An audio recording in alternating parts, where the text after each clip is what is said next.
Заместитель руководителя администрации президента Республики Южная Осетия Алан Тибилов подробно рассказал о достигнутых договоренностях в ходе поездки на Всемирный фестиваль молодежи 2025. Первостепенной целью участия была интеграция юго-осетинской молодежи с представителями разных стран. Делегация Южной Осетии встретилась с руководством Росмолодежи. В ходе встречи был поднят вопрос об открытии в нашей республике Дома молодежи, где будут собираться активисты. Мы подняли там несколько вопросов, важнейших вопросов для молодежи Южной Осетии, как мне кажется, это строительство Дома молодежи. Мы всегда поднимаем эти вопросы, потому что для нас это очень важно, это одна большая мечта для молодежи Южной Осетии, чтобы у нас был Дом молодежи, где были и звукозаписывающая студия, где можно было бы собирать активную молодежь нашей республики и так далее, делать команды КВН и так далее. Мы бы могли реализовывать хорошие проекты здесь, в Южной Осетии, в сфере молодежной политики. Этот вопрос мы подняли и получили понимание, в каком плане.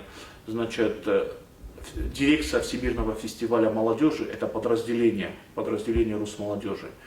И нам было сказано, что возможно, что со следующего года именно дирекция Всемирного фестиваля будет выдавать гранты в иностранные государства.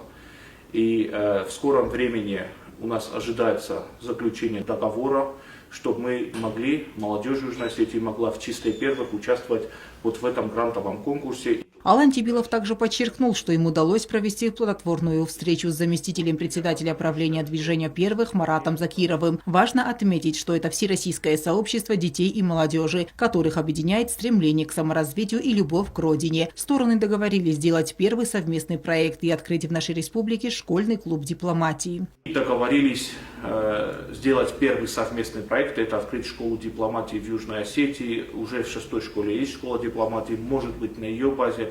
Посмотрим. И дальше по всем направлениям есть готовность и с нашей стороны, и со стороны движения первых. Вчера мы отправили большую справку по школьным организациям, это Разагунта.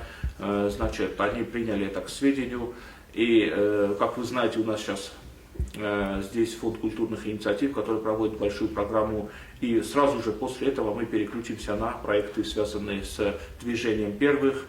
В составе делегации из более чем 33 ребят активисты, волонтеры, представители творческих профессий, которые принимали участие в насыщенной программе, включая дискуссии, мастер-классы и культурные мероприятия. Они поделились впечатлениями и отметили высокий уровень организации.